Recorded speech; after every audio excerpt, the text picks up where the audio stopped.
తెలుగు సినీ పరిశ్రమకు చెందిన ప్రముఖులతో తెలంగాణ ప్రభుత్వం సమావేశమైన సంగతి తెలిసిందే. ఈ సమావేశానికి నాగార్జున, వెంకటేష్ లాంటి అగ్ర నటులు, రాఘవేందర్రావు, సురేష్ బాబు, దిల్ రాజు, కొరటాల శివ తదితర ప్రముఖులంతా హాజరయ్యారు.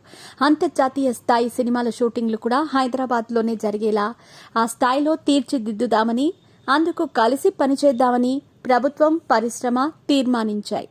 అయితే ఈ సమావేశానికి మెగాస్టార్ చిరంజీవి హాజరవ్వలేదు. దీనిపై మీడియాలో రకరకాల వార్తలు వచ్చాయి.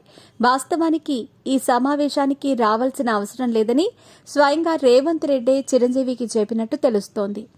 సామాజిక సేవా కార్యక్రమాల్లో చురుగ్గా పాల్గొంటూ స్వయంగా తన సొంత డబ్బునే ఖర్చు చేసే చిరంజీవిని సమావేశంలో ఇలా చెయ్యి, అలా చేస్తే బాగుంటుంది, మీరంతా ఇలా ఉండాలి అంటూ ప్రభుత్వం తరపున చిరంజీవికి కూడా సూచనలు ఇవ్వటం అంటే ఆయన మర్యాదకు భంగం వాటిల్లినట్లేనని రేవంత్ రెడ్డి భావించారు. అంతేకాకుండా టికెట్ ధరల విషయంలో జగన్ ముఖ్యమంత్రిగా ఉన్న సమయంలో చిరంజీవి వెళ్లి కలిస్తే ఆయన నమస్కారం చేసినా తిరిగి ప్రతి నమస్కారం చేయకపోవడంతో పాటు ఆ ఫోటోలను, వీడియోలను బయటకు విడుదల చేయించింది వైసీపీ ప్రభుత్వం. అరుదైన గౌరవం కలిగి ఉన్న చిరంజీవి ఈ సమావేశానికి రాకుండా ఉండటమే ఉత్తమమని సీఎం భావించారు.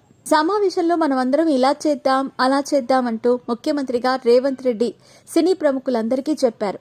తాను ముఖ్యమంత్రి అయినప్పటికీ చిరంజీవి గొప్ప ఇమేజ్ కలిగిన వ్యక్తి అని, కరోనా సమయంలో కూడా తన సొంత డబ్బుతో కార్మికులకు, ప్రభుత్వ ఆసుపత్రులకు, సామాన్యులకు ఆక్సిజన్ సిలిండర్లు అందజేయటం, బ్లడ్ బ్యాంక్ ద్వారా రక్తం పంపించటం లాంటివి చేశారు. చిరు సోదరుడు పవన్ కళ్యాణ్ ఏపీ ఉప ముఖ్యమంత్రిగా ఉన్నారు. 2 రాష్ట్ర ప్రభుత్వాల మధ్య సత్సంబంధాలుండాలన్నా చిరంజీవి మర్యాదను కాపాడాలని రేవంత్ రెడ్డి నిర్ణయం తీసుకుని అమలు చేశారు. ఈ విషయంపై నెటిజన్లు ముఖ్యమంత్రి రేవంత్ రెడ్డిపై ప్రశంసలు కురిపిస్తున్నారు.